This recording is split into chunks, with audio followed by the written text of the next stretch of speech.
सुबह की हल्की धूप आंगन में गिरी हुई थी, लेकिन घर के भीतर अजीब सी ठंडक थी, जैसे कोई फैसला हवा में अटका हो। सुमन चुपचाप रसोई में खड़ी चाय उबाल रही थी।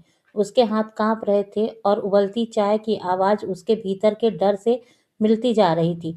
बाहर चारपाई पर बैठे अर्जुन ने आवाज दी, सुमन पानी दे देना। उसकी आवाज में हमेशा की तरह स्थिरता थी, लेकिन आज उसमें कुछ और भी था, जैसे वह कुछ छुपा रहा हो। सुमन पानी का गिलास लेकर बाहर आई और धीरे से बोली, अर्जुन, आज गांव में सब लोग हमारी बात कर रहे हैं। अर्जुन मुस्कुराया और बोला, लोग बात करते हैं सुमन, क्योंकि उन्हें सुनाई देता है, देखने की आदत नहीं है। सुमन उसके पास बैठ गई और धीमे स्वर में बोली, लेकिन वे कह रहे थे कि अंधे आदमी की पत्नी आईपीएस बनने चली है। यह सुनकर अर्जुन कुछ देर चुप रहा, फिर बोला, उन्हें यह भी नहीं दिखता कि अंधा कौन है, जो सपने देखने से डरता है या जो देख नहीं सकता लेकिन भरोसा कर सकता है। उसी पल अंदर से सास की आवाज आई, अर्जुन, तुम दोनों फिर से क्या कानाफूसी कर रहे हो? सुमन ने सिर झुका लिया और अर्जुन ने आवाज की, माँ, हम जिंदगी की बात कर रहे हैं। सास ताना मारते हुए बोली, जिंदगी तुम्हारी हालत में भी होती है क्या? अर्जुन चुप रहा, लेकिन सुमन से नहीं रहा गया। उसने कहा, माँ जी, मैं पढ़ाई जारी रखना चाहती हूँ। सास हंसी और बोली, अंधे की पत्नी अफसर बनेगी, यह कहानी भी कोई कहानी होती है? अर्जुन ने उसी पल कहा, माँ, अगर कहानी होती तो मैं इसे सच नहीं बनाता। सास ने गुस्से से कहा, अर्जुन, तुम्हें शर्म नहीं आती? खुद कुछ नहीं कर सकते और बीवी को अफसर बनाने चले हो।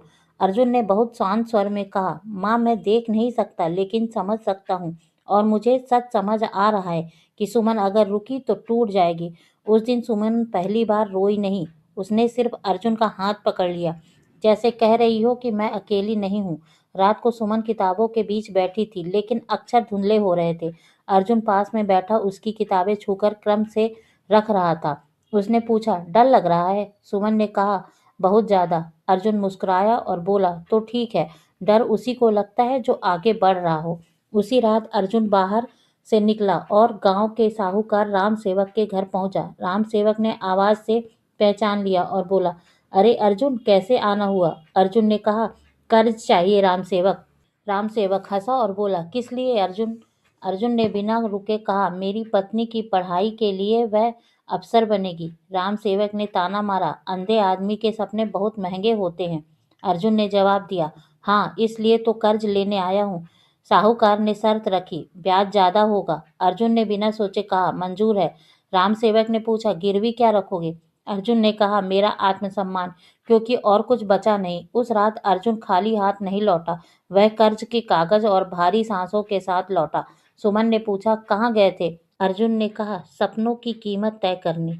सुमन की आंखें भर आई। उसने कहा, यह बोझ मैं नहीं उठा पाऊंगी।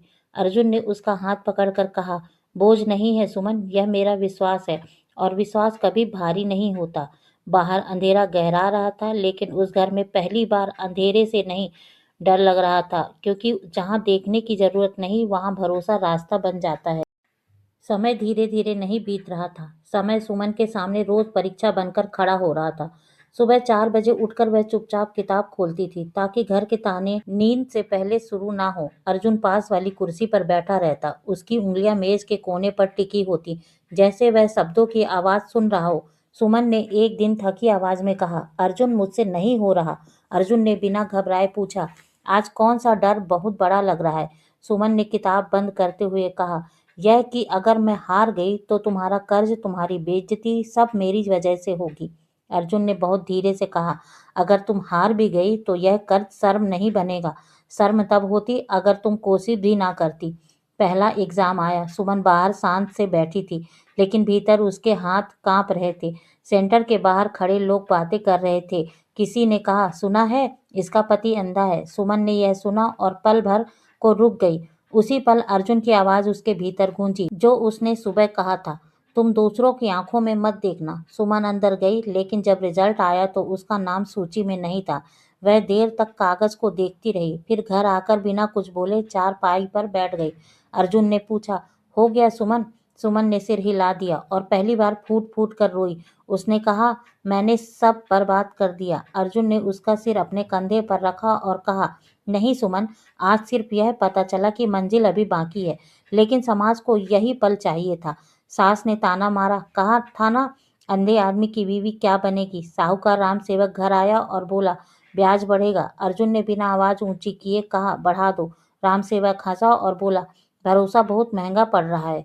अर्जुन ने जवाब दिया, हाँ, लेकिन कुछ चीजें सस्ती नहीं होनी चाहिए। रात को सुमन ने कहा, अर्जुन अब बस बहुत हो गया, मैं नहीं पढ़ूंगी। अर्जुन चुप रहा, फिर बोला, क्या तुम इसलिए रुकना चाहती हो क्योंकि थक गई हो, या इसलिए क्योंकि दुनिया हंस रही है।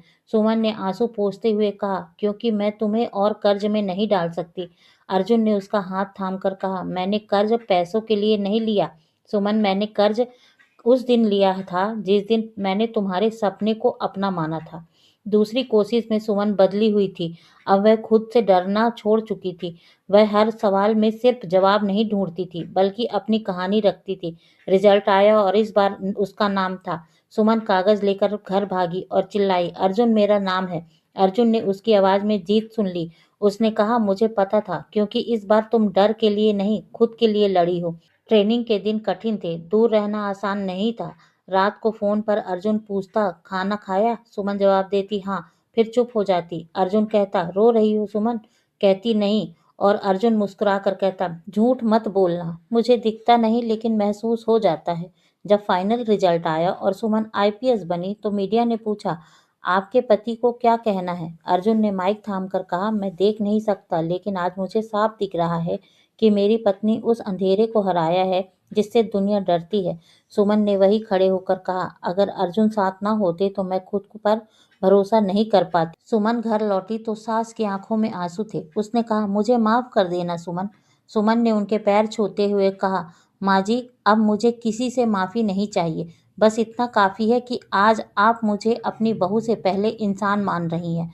उस रात सुमन और अर्जुन छत पर बैठे थे, हवा चल रही थी। सुमन ने कहा, अर्जुन अब सब बदल गया है। अर्जुन मुस्कुराया और बोला, नहीं सुमन, कुछ नहीं बदला, तुम वही हो और मैं वही हूँ। बस आज दुनिया को दिख गया कि देखने के लिए आंखें नहीं, हौसला चाहिए। और वही यही कहानी खत्म नहीं होती, बल्कि शुरू हुई, क्योंकि जब एक अंधा आदमी किसी औरत को उड़ाना सिखा देता है तो वह सिर्फ आईपीएस नहीं बनती, बल्कि मिसाल बन जाती है। धन्यवाद दोस्तों। अगर यह कहानी आपको अच्छी लगी हो तो प्लीज़ लाइक और सब्सक्राइब करें।